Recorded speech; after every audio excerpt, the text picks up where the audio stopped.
Assalamualaikum warahmatullahi wabarakatuh. Pembentangan kimia ini disediakan oleh Andi Fayada, Nurina Fazana dan Waikatu Jannah dari kelas 5 beta. Topik pertama yang ingin disampaikan ialah alkana. Apakah maksud alkana? Terdapat beberapa kegunaan alkana yang memberi manfaat kepada kehidupan manusia. Alkana merupakan senyawa yang hanya terdiri daripada karbon dan hidrogen sehingga disebut sebagai hidrokarbon. Kegunaan alkana dalam kehidupan seharian. Terdapat 4 alkana pertama iaitu metana, etana, propana dan butana. Ia digunakan untuk pemanasan, memasak dan stesen jana kuasa. Komponen utama dari gas alam ialah metana dan etana. Yang kedua, propana dan butana digunakan sebagai LPG, liquefied petroleum gas. Propana juga digunakan dalam dapur gas.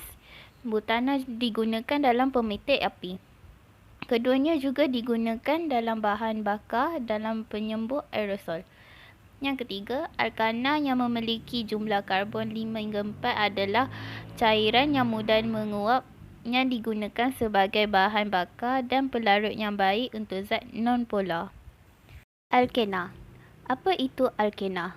Alkena ialah hidrokarbon yang mempunyai satu atau lebih ikatan ganda dua karbon. Ia ialah hidrokarbon tak tepu kerana tidak mempunyai bilangan atom maksimum yang dapat ditempatkan pada setiap karbon. Alkena juga dikenali sebagai olefin. Kegunaan alkena dalam kehidupan seharian. Etena digunakan sebagai bahan baku perbuatan plastik polietena (PE). Yang kedua, propena digunakan untuk membuat plastik. Beberapa kegunaan monomer dan polimer iaitu polimer untuk membuat serat, sintesis dan peralatan memasak. Alkohol.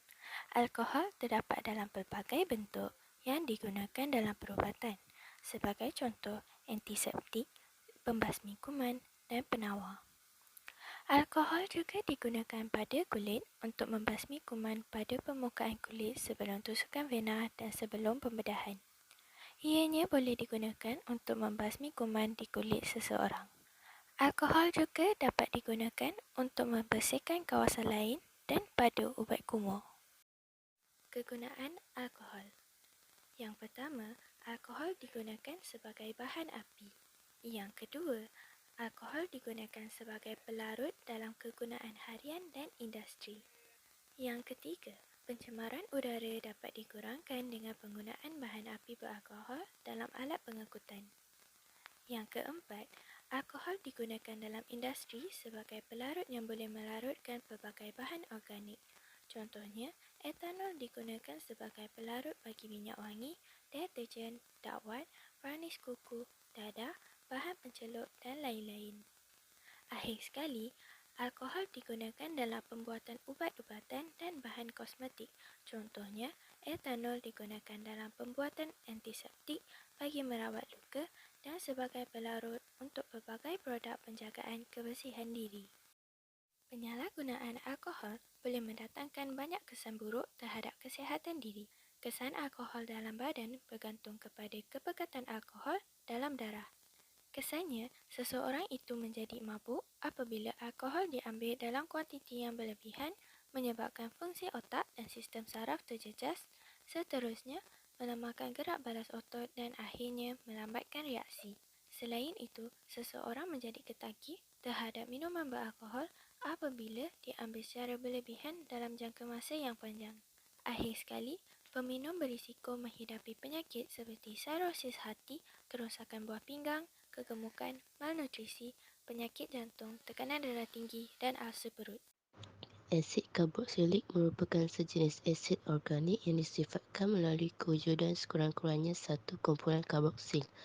Kegunaan asid karboksilik ialah: yang pertama, asid metanoik dan asid etanoik membekukan susu getah. Kedua, asid etanoik digunakan sebagai larutan berair sebagai cuka.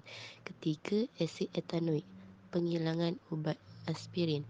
Keempat, asid benzoik membasmi kuman dan pengawet makanan. Ester. Ester merupakan sekelas sebatian kimia dan kumpulan berfungsi.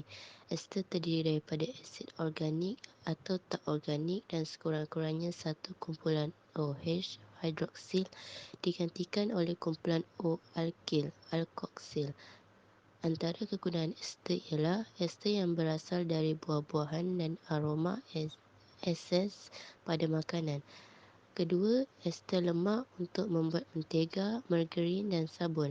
Ketiga, ester lilin digunakan untuk kereta dan batik. Dapat diperoleh dari tawon daun palma Brasilia.